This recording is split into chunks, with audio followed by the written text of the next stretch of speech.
Namaste. In this video, we'll understand Retrieval-Augmented Generation, or RAG, and see how LangChain helps us build it in a practical way. We'll start with the problem of hallucinations, then move through the RAG pipeline from document loading to final answer generation, and finally look at how all of this becomes a production-ready system. The article begins with a powerful story. An AI gave impressive academic answers, but the citations were completely fake. That exposed a core limitation of language models. They sound confident, but if they rely only on training memory, they can invent facts. This is exactly the problem RAG was designed to solve. RAG stands for Retrieval-Augmented Generation. Very simply, instead of asking the model to answer from memory alone, we first retrieve relevant information from external sources. Then we attach that context to the user query, and only after that the model generates a response. So the answer is grounded in evidence, not just guesswork. RAG became a big deal in enterprise AI because it fixes four major blockers. First, it reduces hallucination by grounding answers in retrieved documents. Second, it handles staleness because the system can access newer information. Third, it understands company-specific knowledge. And fourth, it improves trust by showing sources and attribution. Now let us look at this in a simple table format. RAG pipeline stages. Main flow from documents to answer. Here is the main RAG pipeline in one clean view. First comes ingestion, where raw files are cleaned and chunked. Then embeddings convert text into vectors. Retrieval finds the most relevant chunks. Augmentation builds a context-rich prompt. And finally, generation produces the answer, ideally with source references. LangChain is useful here because it gives us the building blocks to assemble a full RAG pipeline. You get loaders, splitters, retrievers, prompt templates, chains, and model integrations. That means you can go from a quick prototype to a more production-ready system without stitching everything manually. Now that we've covered RAG basics, let's test what we've learned so far. Here's quiz number 1. See if you can get it right. Question 1. What core problem does RAG directly help reduce?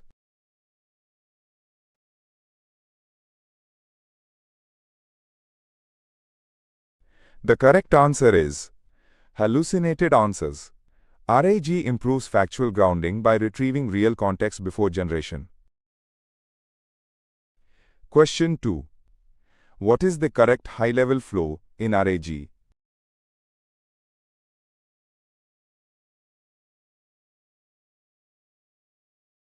The correct answer is retrieve, augment, generate. RAG first retrieves relevant information, augments the query with it, and then generates the final response. Question 3. Why is LangChain commonly used for RAG?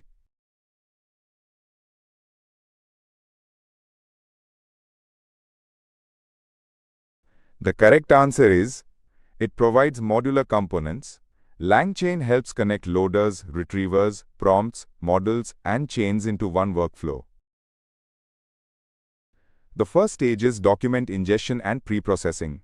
We load files like PDF, docx, HTML, or text, extract readable content, remove noise such as headers and formatting, and split the text into chunks. Overlap matters because an idea may span chunk boundaries and we don't want to lose meaning. Next, each chunk is converted into an embedding, which is basically a numerical representation of meaning. Similar ideas land close together in vector space. That is why semantic search can match related content even when exact words differ. These vectors are then stored in a vector database such as FAISS for fast retrieval. When a user asks a question, that query is also embedded into vector form. The retriever then searches for the nearest document vectors. This is semantic retrieval, so it focuses on intent and meaning, not just keyword overlap. We can also improve it using hybrid search, metadata filters, or multi-query strategies. Now that we've covered pipeline core, let's test what we've learned so far. Here's quiz number 2. See if you can get it right. Question 1. Why do we use chunk overlap during preprocessing?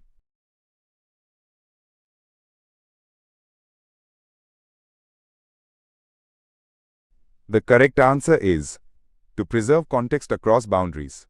Overlap helps when important information spans two adjacent chunks. Question 2.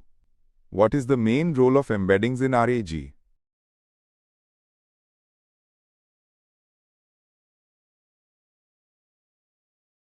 The correct answer is represent semantic meaning. Embeddings turn text into vectors that capture semantic similarity. Question 3. What does semantic retrieval primarily use to find relevant chunks?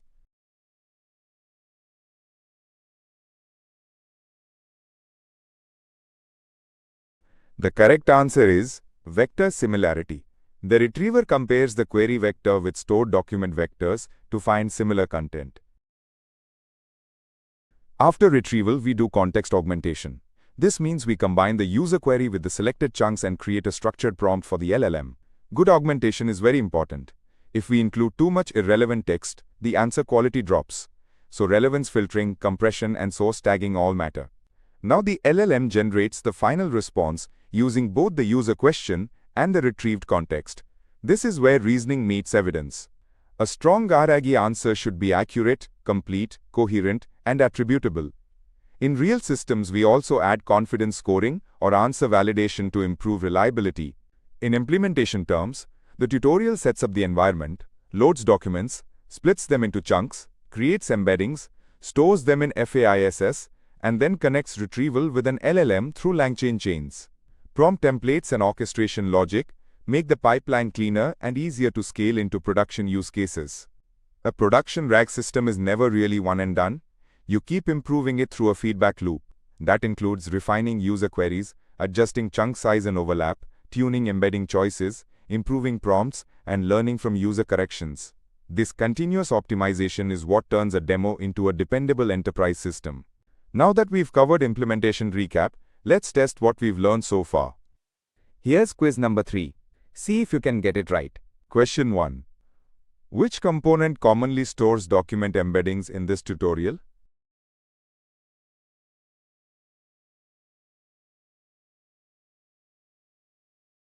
The correct answer is FAISS. The article specifically mentions FAISS as the vector store for fast similarity search.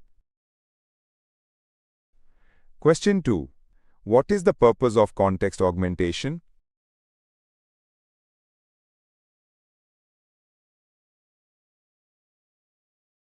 The correct answer is to enrich the prompt with retrieved evidence.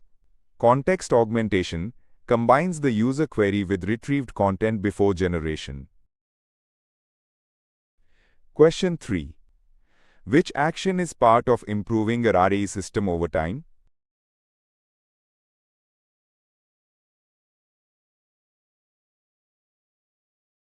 The correct answer is adjust chunk size and overlap.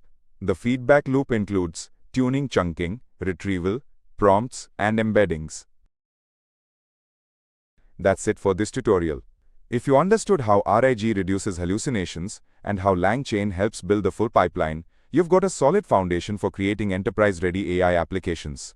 Keep experimenting with chunking, retrieval, prompts, and evaluation, and your RAG systems will only get better.